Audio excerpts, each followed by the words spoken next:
These are the notes for the first part of section 8.3 trigonometry.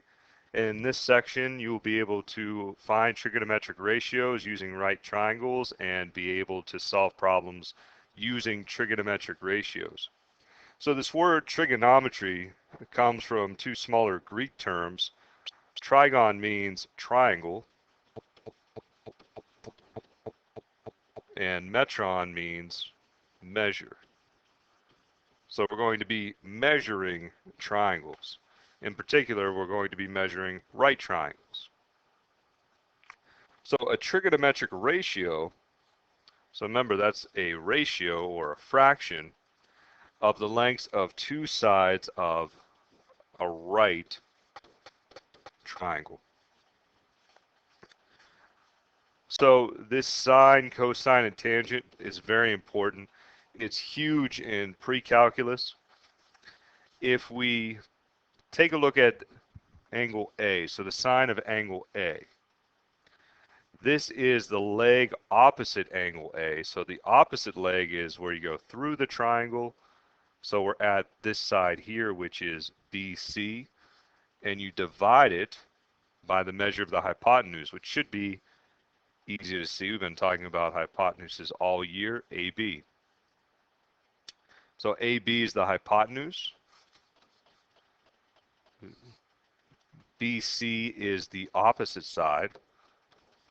So we have the hypotenuse, the opposite, and the remaining side's called the adjacent side, the side that touches it. You need to know that for the cosine and the tangent. So we have the adjacent side. So the leg adjacent, that's just AC, divided by the hypotenuse, again, AB. Lastly, the tangent, the leg opposite, BC, over adjacent, AC. So a lot of times people will just think of the orientation like that forever, and they'll confuse the adjacent and the opposite. So let's take a look here. We have this angle, theta, down here. So notice the adjacent and the opposite are going to change. I go through the triangle, x is the opposite, and y is the adjacent. So with that, and of course z is still the hypotenuse, with this information you should be able to fill in these three things here. So do this on your own. We're using these definitions here, these ratios of sine, cosine, and tangent.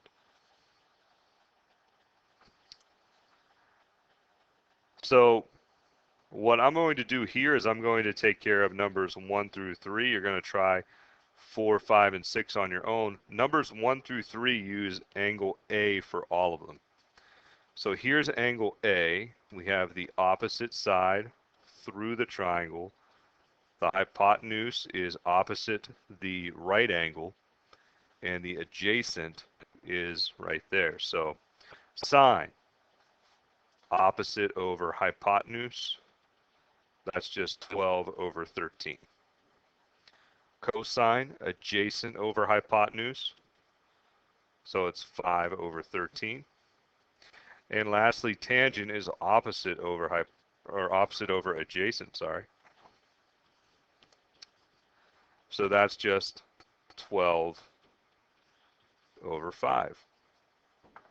You should be doing 4, 5, and 6. 4, 5, and 6 all use angle B.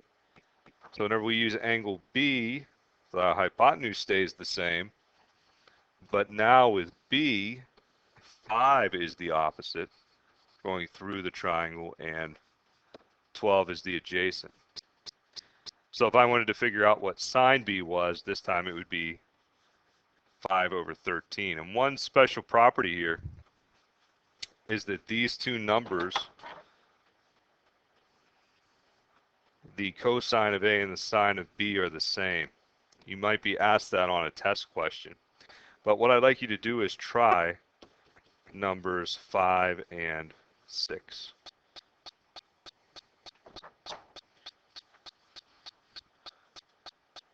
So here's a very helpful way to remember the trig functions. Sohcahtoa. So we can write it like that with the letters, or we can do this right here, which is what I will always write. Sohcahtoa, because this shows us what the ratios will be with the sides. And whenever we use a scientific or graphing calculator, you have to make sure the mode is in degree. So whenever we turn on the calculator, the graphing one, this button right next to second is mode. By default, or whenever you first turn it on with new batteries or something, it's going to go to radian. You always need to scroll over to degree and hit enter. So that'll highlight degree, and then you hit clear. So if I wanted to round something, so the cosine of 41 degrees, first we press cosine. So where we're looking here are these three buttons here: sine, cosine, and tangent. So those three buttons are the really important ones for this section. And also you see sine -1, cosine -1, tan -1. When we hit the second button, we'll get to that in a second. But if I wanted to find out the cosine of 41, all I would do is hit cosine 41. Always good to close your parentheses, and we have that number. And if we wanted to round it to the 10,000ths, that's 4 decimal places. So if I want to round this to the 10,000th, the 4th decimal place, 7547. So 0.7547. That's it. These are the easiest problems that you will have all year.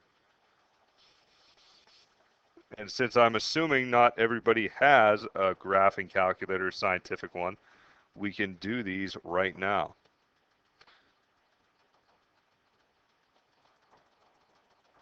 So those are your answers right there. 0.68199. Well, this one I need to bump it up. So I have 0.68199. I need to round it to the 10,000. So it says round to the nearest 10,000. So that means I need to bump that up. So it's going to be 0.682. Do not forget the 0. 0.6820.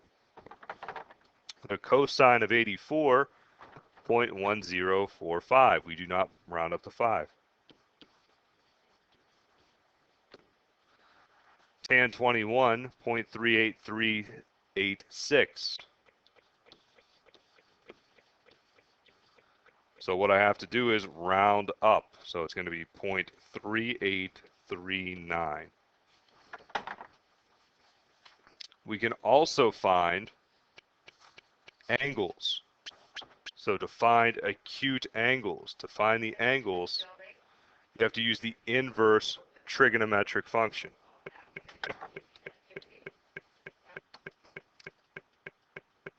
So an easy way to know the difference of when you're going to use the -1 and not the -1, you use the -1 when you find degrees. Those are both superscripts, right? You use the regular sine, cosine, and tangent whenever you're looking for a side. So use the -1, use the inverse whenever you're looking for angles. So right here, these are angles right here. A and B are angles. So to solve for this, I need to take tan -1. So A will be equal to tan -1, 2.0035. That's it. So just like the inverse operation of multiplication is division, addition is subtraction, the inverse of tangent is tan -1. The inverse of cosine is cosine -1. So I just put that in the calculator. So now I hit second tangent, 2.0035. I'm still in degrees. It's very important that I am.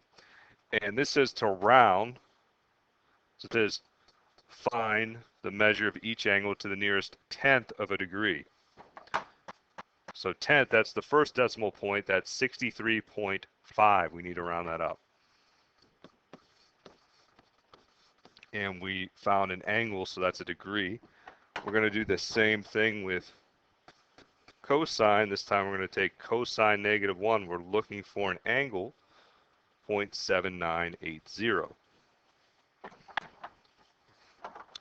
So second cosine -1, 0.7980. Nearest tenth of a degree, it'll be 37.1. That's 6 rounds up.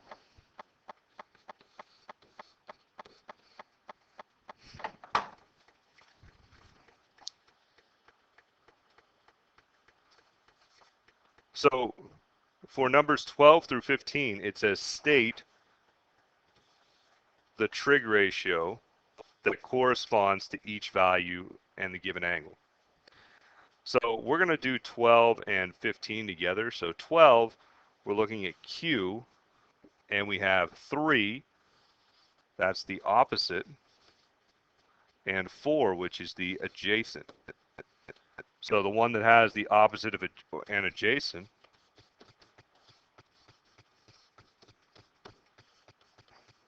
O and A, that's tangent.